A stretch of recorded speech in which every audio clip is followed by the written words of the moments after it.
ये ऐसा है तो ऐसा क्यों है। पश्चिम बंगाल, मध्य प्रदेश, राजस्थान, उत्तर प्रदेश, महाराष्ट्र, केरल में हो रहा जो वो होता है तो होता क्यों है। नेताओं के बोल से या धर्म के तोल से, राजनीतिक स्वार्थ से, दंगाइयों के रोजगार से, क्यों सामान्य जन बेहाल है।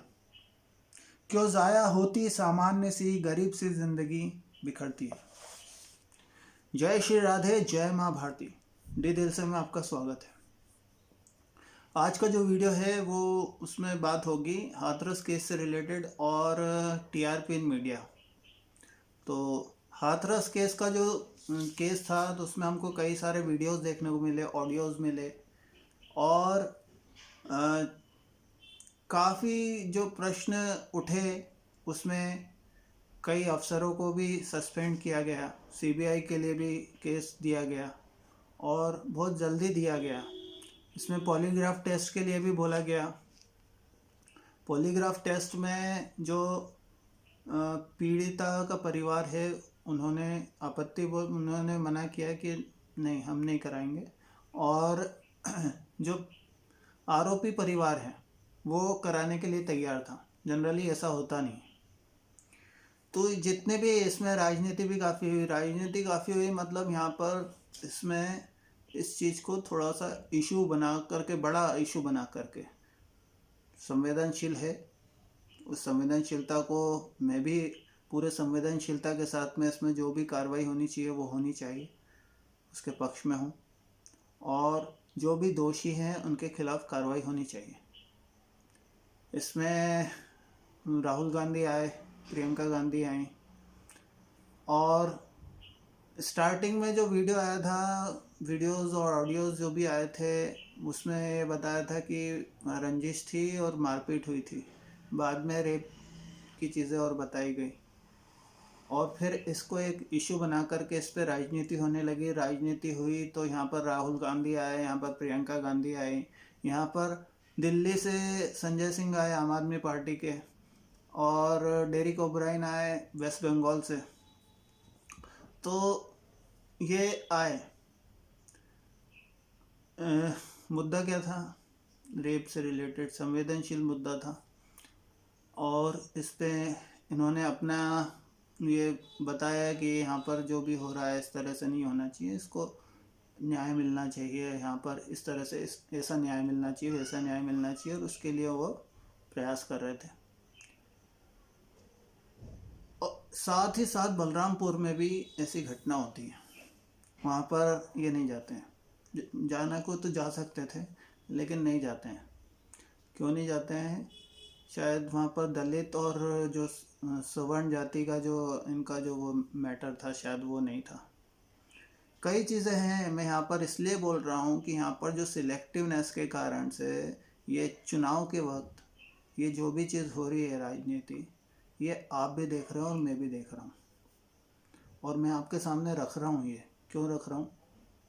क्योंकि आप सब चीज़ देखो। आप एनडीटीवी भी रवीश कुमार क्या बोल रहा है और रवीश कुमार जो बोल रहा है उसी कंटेंट को लेकर आप दूसरा जो भी बोल रहा है, अर्नब गोस्वामी को भी सुनो। आप उसी कंटेंट को लेकर के सुधीर चौधरी की भी सुनो और उसी कंटेंट को लेकर के आप रजत शर्मा जी को भी सुनो, सबको सुनो। किशोर रजवानी जी को भी सुनो, अनुराग मुस्कान को भी सुनो, जिसको भी सुन सकते हो, लेकिन एक तरफा नहीं। आप सबकी सुन करके आपको जो सही लगता है उसके साथ में आप आगे बढ़ो। यहाँ की हाथरस से रिलेटेड राजनीति हुई है, यहाँ पर साफ साफ दिखाई दे रहा है। वो क्यों बोल रहा हूँ मैं? क्योंकि बलरामपुर में केस होता है, यूपी में, योगी आदित्यनाथ के राज्य में, लेकिन उसके लिए इंसाफ के लिए कोई बात नहीं होती है।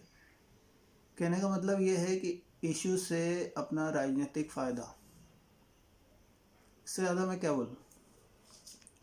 अब राजस्थान की बात करते हैं तो राजस्थान में भी काफ़ी इस तरह के केस हुए हैं। आप जो डेटा की बात करें तो डेटा भी देखिए आप, और डेटा का भी एक अजीब खेल है। जो खेलने वाला जो खिलाड़ी होता है ना, आप अगर उस डेटा से रिलेटेड कुछ चीज़ आपके पास में आ रही हैं तो आप 2-3 जगह से डेटा देखिए। आप हर जो कोई समर्थन करता है, जो कांग्रेस वाला हो, बीजेपी वाला हो, आम आदमी पार्टी वाला हो, सबके वीडियोस देखो और पता करो कि क्या चीज़ सही है क्या गलत है, क्योंकि उलझाने वाले तो उलझाएंगे आपको। और जो वीडियोस नहीं देख पाएंगे वो on the basis of that, मतलब जो सामने जो इशू बनाया जा रहा है उसके ऊपर जैसा माहौल बनाया जाएगा उस तरह से वो रिएक्ट करते हैं, और वही उलझाने वाली ये राजनीति चल रही है, ये मुझे दिख रहा है। बाकी आपको क्या लग रहा है वो आप बताइएगा कमेंट सेक्शन में। तो ये सब था मेरा हाथरस केस से रिलेटेड, मेरा सोच क्या है, और as a citizen of India मैं इस चीज़ में मैं अपनी राय रखना चाहता था, तो मैंने अभी ये राय रखी। और अब बात करते हैं टीआरपी इन मीडिया। टीआरपी इन मीडिया में मुंबई के कमिश्नर जो हैं उन्होंने प्रेस कॉन्फ्रेंस करके बताया कि अर्नब गोस्वामी का रिपब्लिक भारत जो है वो टीआरपी फ्रॉड के केस उन पे लगाया जा रहा है, क्योंकि वो पूरा वो इन्वेस्टिगेशन कर रहे थे और उसमें उनका नाम उन्होंने चीज़ें देखी और उनका उसमें हाथ है, ऐसी चीज़ें करके उन्होंने एक प्रेस कॉन्फ्रेंस करी थी। उसके बाद में रिपब्लिक भारत का जो कहना आया है, उसका जो आया है कि वो रिपब्लिक भारत नहीं था, वो इंडिया टुडे ग्रुप था। वो इंडिया टुडे ग्रुप था और उन पर पेनल्टी भी लगी है। 1 लाख की एक जगह लगी है और एक 5 लाख की लगी है। 5 लाख की फेक न्यूज़ से रिलेटेड थी, जिसके कारण से, और जिसको ये मीडिया ग्रुप ने ये चीज़ें दब गई। लेकिन रिपब्लिक भारत पे जो आरोप लगे वो सिद्ध हो ही नहीं रहे, और रिपब्लिक भारत के साथ में मैं भी खड़ा हूँ और मेरे जैसे कई लोग खड़े हैं। रिपब्लिक भारत का एक बुरी बात मैं बोलता हूँ, वहाँ पर चिल्ला-चोट ज़्यादा होती है, ये तो मैं मानता हूँ, लेकिन वहाँ पर आवाज़ उठाई जाती है। दूसरे चैनल के जैसे वहाँ पर डील्स होकर के और एक प्रायोजित प्रमोशन के तौर पे जो जिस तरह से ये वैसे रीति रिवाज है, और इस रीति रिवाज से कोई चैनल नहीं बचा है, लेकिन जो जनता से सरोकार रखने वाले जो मुद्दे हैं, जो चीज़ें हैं, अगर कोई सी चैनल उठा रही है तो जनता उसके साथ है, और उसमें किस तरह की रिपोर्टिंग हो रही है ये भी हमको देखने को मिल रही है।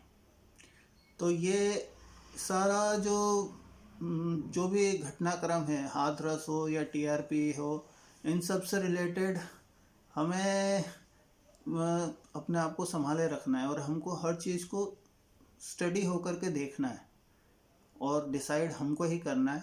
तो इसीलिए जस्ट अवेयरनेस के लिए कि मैं अपनी बात रखता हूँ, आप अपनी बात रखिए, और आप जो सोचते हैं उस पर स्टिक रख के आप आगे बढ़िए। भले ही आप कांग्रेस को बिलोंग करते हो, आप बीजेपी को बिलोंग करते हो, आप आम आदमी को बिलोंग करते हो, ये उलझाने वाले उलझाते रहेंगे, लेकिन ऑन द होल आप सब चीज़ों को देखते हुए आप क्या डिसाइड करते हो, ये आपका और हमारा फ्यूचर डिसाइड करेगा।